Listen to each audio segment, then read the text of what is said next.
Gibidyo po na ako ang palibot, pero ang atong lakaw kanunay. Kaya ang mga building po nagpatakanay. Diri dapita na ay dako og nindot nga bato, og naay nakapaskin nga tulo ka lapida, og ang mensahe para daw na sa tuwa. Busa kamon lang basa at to na. Maayong muntag sa tanan guys. Ari ta karon sa Rojas Boulevard, corner Quirino Avenue. Ug uban ko ninyo guys kay magjogging ta. Kay diri ta magsugod ning dapita, ug sa pagtabok magbantay-bantay gyud ta. Kay lahi gyud ra ba ni kay sa atoa. Kay kita lagi taga probinsya. Ug pagdabok na ko diri nakakita na yung mga sikwa nga nagaamdam sa ilang mga pamasul nga para panalya. Ug tan-aw na guys, mga kwartahan ni mga tawhana ba. Kay yate gyud ang service nga sakyan nila.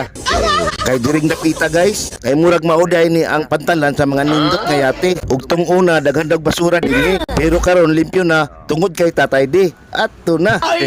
Busa guys, magsugod na tag walking jogging ug magsugod ta diri kay ang Dolomite Beach layo para ba. Ug gibidyo po na ako ang palibot, pero ang atong lakaw kanunay. Kay ang mga building po nagpatakanay.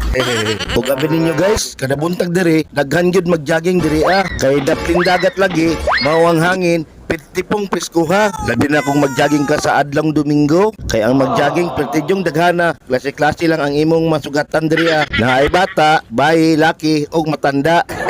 Ang pagjogging ato lang ipadayon. Kay para dali lang ta parington.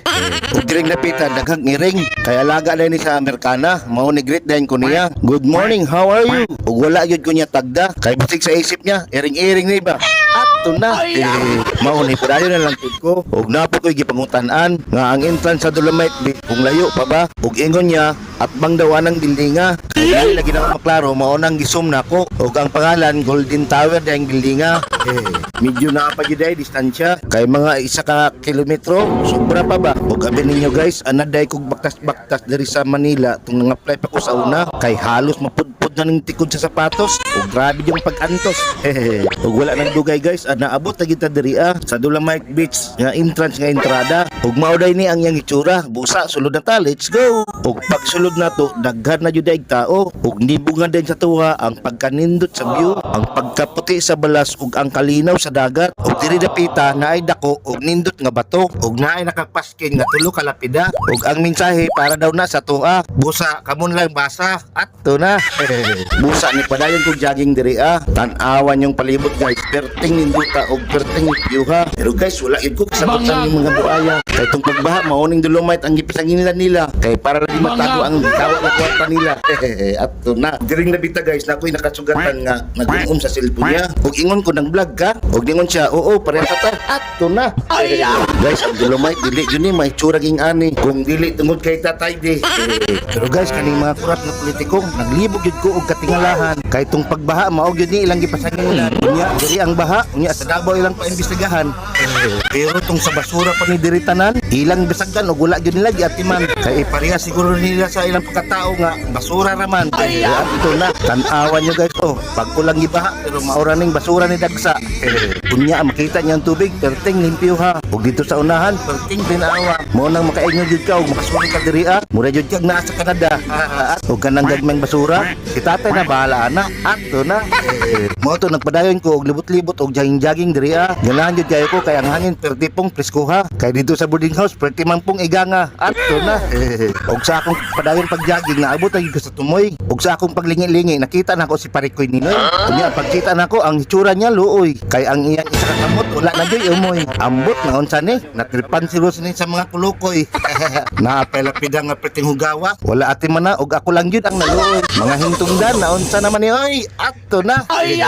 Ikaw man nilakaw na pud ko diri Kunya diri nako nakita ang usa ka bangka. Murag nag-ensayo ni sila guys. Kay ang nagbugsay perting daghana. Unya ang nasa likod mao ang driver nila. Murag mao gyud ni sila ang ako nakita sa Olympic nga nag-champion ba. Ato na. Ikaw man ni padayon na pud ko diri og lakaw. Kay ang view sa Dolomite Beach dili gyud ka matagbaw sa pagsurusuri og sa kanindot sa pagtan-aw. Pero ang mga kurap nga politiko ang kalimbyo og ang kanindot sa Dolomite Beach sa ilaha mabaw. Ato na. Ug abi ninyo guys kada tsura ning ingani ginasuri ni karon og nibilib ang mga turista din. Kay kung dili lagi tungod kay Tatay D, dili yun ni may tsura ingani. Busa paulian na ninyo be. Kay gimingaw nami. Kay ang among agila sige nagkapakapa. Bantay lang gid mo sa pagbalos niya. Ato na. Kung sa pagpadayon nako, diri na ko nakita ang usa ka gamay nga barko ug dayon nangutana ko sa usa ka tao ug ang ingon niya mao daw ni ang mangulikta sa dagat nga nagalutaw nga basura. Bantog na di ay. Makita ninyo ang tubig sa dagat nga perting limpyuha kay mao day ni taga-kolekta. Ato na. Ug diri napita mao day ni ang biwok ug gusto unta ko mag-jogging hangtod maabot ko unta dito sa tumoy. Pero murag layo naman. Nibalik ko oy. Kay kapoy. Ato na. Ug sa pagpadayon nako diring dapita, naanap pud ko'y nakita. Murag robot man siya. Ug zoom in ako. Isa day kanindot nga yate. Perting mahala siguro ani. Siguro kay Martin eh. Naamang ganito siya private jet nga wala na din he. Ato na. Sa mamalik na ta guys. Kay magbaktas para bata og layo-layo pa jud to ang atong balikan. O guys, diri na butaday ko to. Thank you for watching. Ug kung nagustuhan po ninyo ang video, paki-follow, comment, like, and share. Babu!